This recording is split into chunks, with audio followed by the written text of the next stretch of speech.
Bonjour Olivier, merci d'avoir accepté l'interview. Alors tout d'abord, j'aimerais te connaître un peu, savoir qui tu es. Bonjour Céline. Donc en fait, moi j'aime bien me définir comme prof de liberté. Donc j'enseigne la liberté pour les gens qui se bougent. Et ça veut dire concrètement les entrepreneurs, les gens qui veulent devenir entrepreneurs. Donc comment avoir une entreprise qui est au service de sa vie plutôt que sa vie qui soit au service de son entreprise. Et, voilà. J'essaie aussi de partager comment être libre dans sa tête. Ça passe notamment par le développement personnel. Et donc moi j'ai arrêté l'école à 18 ans pour créer ma première boîte à 19. C'était une aventure géniale, mais au bout de quelques années, j'en ai eu marre d'avoir le rythme de vie classique de l'entrepreneur surmené à travailler 60-70 heures par semaine. Donc j'ai cherché une solution pour avoir un meilleur équilibre de vie entre ma vie pro et perso. Et après quelques années, j'ai compris comment faire. J'ai créé une boîte sur le web qui aujourd'hui est celle qui me fait vivre et qui est au service de ma vie puisque c'est une boîte que je peux gérer entièrement de mon ordinateur sur Internet qui me permet de voyager partout. J'adore voyager puisque je voyage à peu près 6 mois par an. Et donc dans les 3 ans et demi qui ont précédé, j'ai écrit ce livre. Tout le monde n'a pas eu la chance de rater ses études grâce aussi au temps que m'a fait gagner cette entreprise. Qu'est-ce qui te passionne?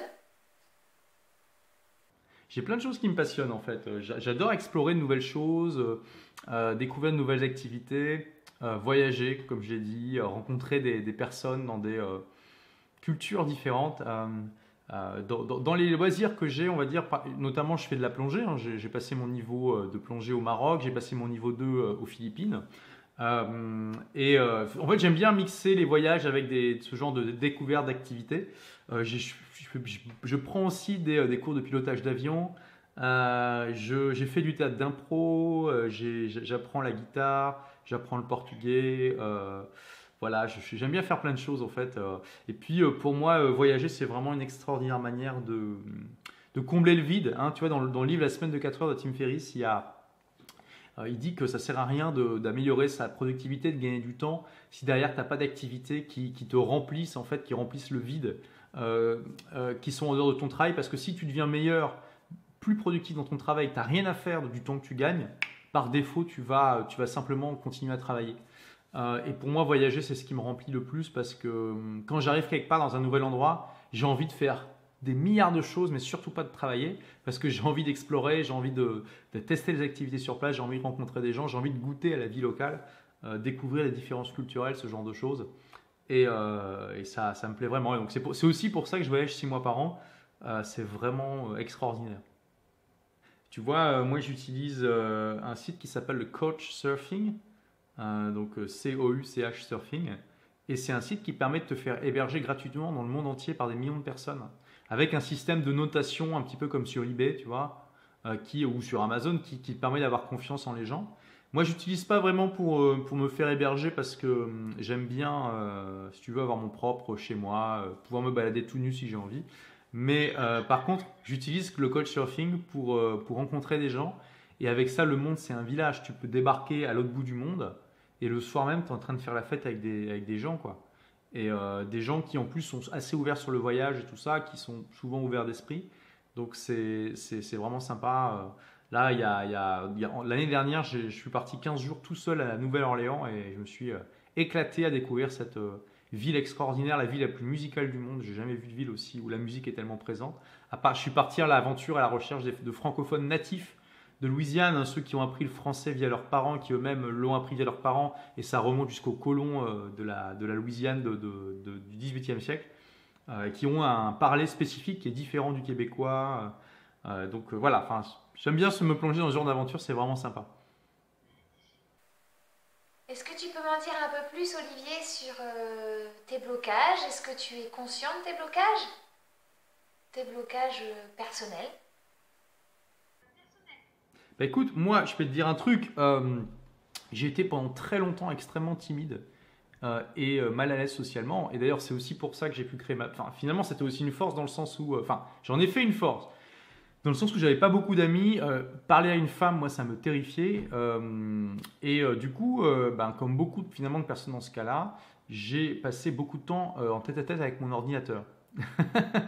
Parce que c'était voilà, une logique que je pouvais, qui était plus facile à comprendre que celle des humains. Donc voilà, et du coup j'ai développé des compétences en informatique, si tu veux, qui m'ont permis de créer ma première boîte à 19 ans, une boîte de prestations informatiques.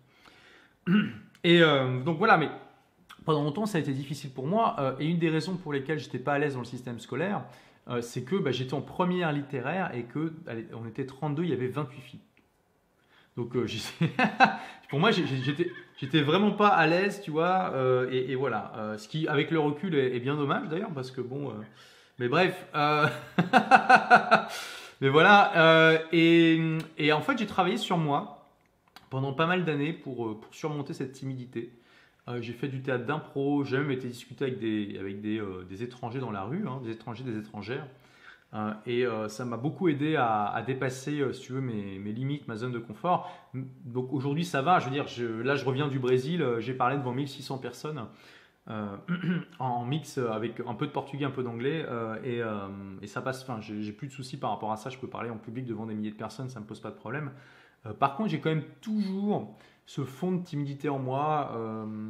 C'est-à-dire que parfois, je peux avoir le réflexe de ne pas oser parler à quelqu'un par défaut. Ça ne veut pas dire que forcément je vais y céder, mais ça veut dire qu'il faut que je surmonte ça pour que j'y aille. C'est-à-dire j'ai toujours ce petit réflexe qui est toujours ancré en moi. Mais bon, on peut quand même dire grosso modo que j'ai bien dépassé cette limite par rapport à avant. Alors Olivier, quelle technique tu as utilisée pour t'en libérer, pour te libérer de tes blocages? Ok, bah c'est une bonne question. En fait, déjà le simple fait de me lancer dans ma création d'entreprise, ça m'a donné des ailes en fait parce que c'était un projet qui me motivait énormément, tu vois, qui me donnait le feu sacré. J'étais inarrêtable. Je suis passé vraiment de cancre complètement démotivé au point que je démotivais les profs d'ailleurs, et puis timide hein, finalement, à quelqu'un qui devait se battre pour que son projet fonctionne. Donc malgré ma timidité, j'ai quand même réussi à convaincre des gens d'investir dans mon entreprise parce que moi j'avais pas d'argent, j'avais besoin d'un peu de fonds pour démarrer quand même. Donc j'ai convaincu une structure d'accompagnement de me donner un prêt et une subvention. Ensuite, grâce à ça, j'ai convaincu la banque de me faire un prêt. Et ensuite, j'ai été prendre mon bâton de pèlerin et j'ai convaincu ma famille de me prêter un peu d'argent. Et donc, du coup, ça a été aussi un excellent moyen de m'émanciper, si tu veux, par rapport à moi-même, par rapport à mes limites. Ça m'a vraiment permis de passer de l'adolescence à l'âge adulte. Et c'est vrai qu'avoir un projet comme ça qui te motive énormément, c'est quelque chose qui te donne des ailes, en fait. Ça te révèle à toi-même. C'est assez beau. Et puis au-delà de ça, je te dis, j'ai fait des démarches conscientes pour vaincre cette timidité, donc notamment le théâtre d'impro, parler avec des gens dans la rue, etc., etc. Alors maintenant, parle-moi un peu de ton livre. Ouais, bah écoute donc, tout le monde n'a pas eu la chance de rater ses études. Comment devenir libre, vivre à fond et réussir en dehors de système. J'ai vraiment écrit ce livre pour les gens que j'appelle les rebelles intelligents. Qu'est-ce que c'est que les rebelles intelligents? Ce sont les personnes qui, au fond d'eux, ressentent quelque chose, voire un appel à faire quelque chose de différent, à faire autre chose que le classique. Passe le plus gros diplôme que tu peux avoir et puis fais du métro boulot dodo pendant 40 ans et puis éventuellement après tu pourras commencer à profiter de la vie quand tes plus belles années seront derrière toi. Je m'adresse voilà, à tous ces gens qui ont envie de faire autre chose, de réussir autrement. Typiquement, ça passe par quelque chose de créatif, tu vois. Ça peut être d'écrire un livre, ça peut être de créer une boîte, ça peut être de faire un truc un peu fou comme de faire le tour du monde pendant un an, par exemple, tu vois, ce genre de choses. Et que ce soit la personne, tu vois, aujourd'hui qui est dans le système scolaire, qui ne se sent pas très à l'aise, qui se demande à quoi ça sert d'apprendre tout ça, alors que typiquement, ça va lui servir à pas grand-chose dans la vie active, qui se demande si le système éducatif est pas un petit peu obsolète, ou bien la personne qui peut avoir extérieurement tous les signes de succès, hein, ça peut être un cadre qui a un beau diplôme, Bac+5, qui a un beau poste dans une belle entreprise avec un beau salaire, une belle maison, une belle voiture, mais au fond de lui, il se dit je peux pas vivre ma vie comme ça, il faut que je me réalise autrement. Tu vois, c'est vraiment cette envie, cet appel, et qu'on peut d'ailleurs écouter plus ou moins, voire même qu'on peut étouffer, ou alors qu'au contraire qui est vraiment brûlant, quoi, qui dit, ouais, c'est pas comme ça que je vois ma vie, ça passe par autre chose. Donc il y a trois grandes parties dans ce livre. La première, c'est une critique du système éducatif. Pourquoi il est obsolète, pourquoi il est vain d'attendre qu'il se réforme. Deuxième partie, c'est comment hacker son éducation en boostant son intelligence, en apprenant à apprendre et en boostant sa volonté. Et la troisième partie, c'est comment avoir une entreprise qui est au service de sa vie, plutôt que sa vie soit au service de son entreprise. Donc c'est un livre que j'ai écrit pendant 3 ans et demi, comme tu peux le voir, il est quand même assez gros. Il y a plus de 400 références scientifiques. Je me base bien sûr sur mon expérience, mais pas seulement, sur celle d'une centaine d'entrepreneurs aussi, et aussi donc sur la science, plus de 400 références scientifiques, parce que je ne voulais pas juste sortir des choses de mon chapeau, tout simplement. Dans quelle librairie on peut se le procurer? Écoute, il est dispo dans toutes les bonnes librairies, dans vraiment presque toute la francophonie, donc France, Dom-Tom, Belgique, Suisse, Luxembourg, Québec, également l'Afrique francophone. En gros, vous allez dans la librairie que vous adorez chez vous, que ce soit une petite ou que ce soit une grosse librairie comme la FNAC, Cultura, le Furet, etc. Même les centres culturels Leclerc, ça fonctionne. Et puis vous vous dites, hey, j'aimerais trop avoir, tout le monde n'a pas eu la chance de rater ses études, et ils vont vous dire en fait, soit il est en rayon, soit ils vont vous le commander, et votre libraire il se fera un plaisir de l'amener jusqu'à vous, en sachant qu'en ce moment, au moment où on tourne cette vidéo, il y a beaucoup de demandes et mon éditeur et les libraires ont été un petit peu dépassés par l'événement, donc il peut y avoir des ruptures de stock, mais voilà, typiquement ça veut dire qu'il faut attendre une petite semaine pour l'avoir. Sinon, on peut aussi le commander en ligne sur Amazon. Il est aussi au format numérique sur le Kindle, sur le Kobo et sur les appareils Apple sur iTunes. Donc en gros, c'est quand même difficile de ne pas pouvoir l'obtenir. Et sur quels critères tu t'es basé pour choisir les personnes qui vont t'interviewer à la sortie de ton livre? Tout le monde n'a pas eu la chance de rater ses études. J'ai dit que j'étais ouvert à ceux qui voulaient faire une interview pour mon livre. Donc voilà, tout simplement. Il n'y a pas de discrimination. Tous ceux qui veulent m'interviewer, ils peuvent. C'est l'intérêt, si tu veux, quand tu as un auteur qui lance un livre, il est toujours plus disponible que dans les autres moments de sa vie.